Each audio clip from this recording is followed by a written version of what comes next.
Hello folks, this is Aitan from InspiredRise.com and today we are going to talk about the Gionee A1 smartphone. It comes with a 5.5-inch Full HD display, has a 4010 mAh battery, it's around 183 grams in weight and has an 8.3mm thickness. It's an AMOLED display, so the colors are exceptionally vibrant and that's something great. On the top we have the 3.5mm jack, the camera is protruding out a little bit on the back and you have the Gionee branding along with the dual tone flash. On the right hand side we have the power button and the volume rocker for the smartphone. On the bottom we have the micro USB port along with one speaker grill and the Gionee branding on the back. It has really smooth curves and an all metal body. This phone would be available in black, grey and gold colors. On the left hand side we have the hybrid SIM tray slot for this one and it supports microSD expandable storage up to 256GB. Now let's talk about the performance of this smartphone. It comes with the MediaTek Helio P10 chipset, 64GB of internal storage, 4GB of RAM. The P10 is an octa-core chipset but it's quite outdated now. It comes with Android OS 7.0 Nougat. It does have almost every sensor that you might need for a good smartphone experience. And if I talk about the benchmark performance, then it scored 50,568 on the Antutu benchmark, which is an above average score and it's in the range of slightly good score, 712 on the Geekbench 4 benchmark and in the range of 2000s for the multi-core score, and even on the Nina Mark 2 benchmark the score was respectable. On the Quadrant Standard benchmark also the score was okay. It wasn't that great when compared to a lot of other flagships out there, but still it was okay.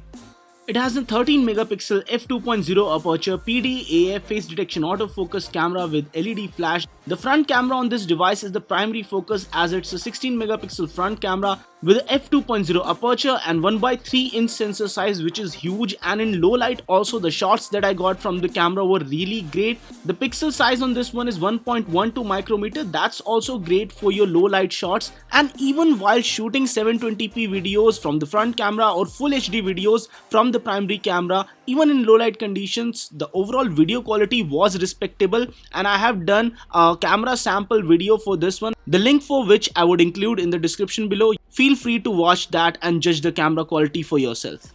On a general note, yes, the camera is good. Now let's talk about the user interface of this device. It comes with a one-page style UI and the OS on this one is known by the name of Amigo OS, which is based upon Android 7.0 Nougat. The overall experience was smooth and I felt a little lag while using few applications but not with most of the applications, and it has swipe from bottom up in order to access notifications. This is something that takes some time getting used to. The fingerprint sensor on this one is fast, and if you long press it, it does work as a home button or as a beacon for Google Now. There's one interesting feature right on the lock screen of Gionee devices. This is known as Amigo Story Locker. Every time you switch off your screen and switch on, you are greeted by a new story and you can tap on it to read more. Sometimes the stories are really interesting and you can show your like or dislike, and then the stories would be tailored according to your interests even more.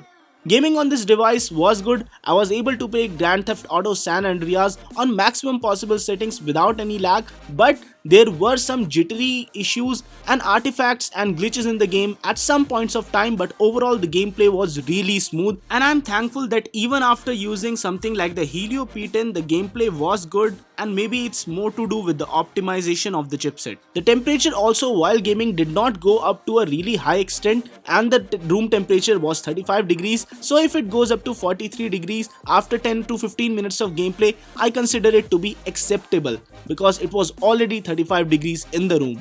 And now let's test the audio quality for this device.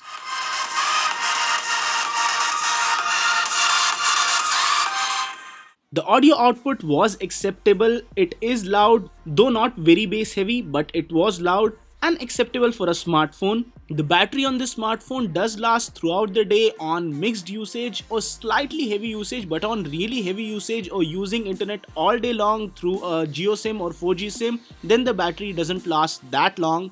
Overall, the build and design of this phone is good, and I feel that it's one of those finely built smartphones, has an AMOLED display, the feel in hand is quite good, but it does have its shortcomings. The Gionee A1 retails for a price of 19,999 rupees, and for this price it gives you good display, good battery life, a good camera. The performance is certainly weak. The chipset used here is older. It does give you the latest version of Android, The competitors to this phone are smartphones like the Redmi Note 4, Cool One Dual, you have the Leico Max 2, and there are few other smartphones in the same or nearby price range which do offer even greater power than this one, but it also excels in terms of some features, and this is a compromise that you have to make whether you want a really high performing smartphone or an average performing smartphone which does the other things good.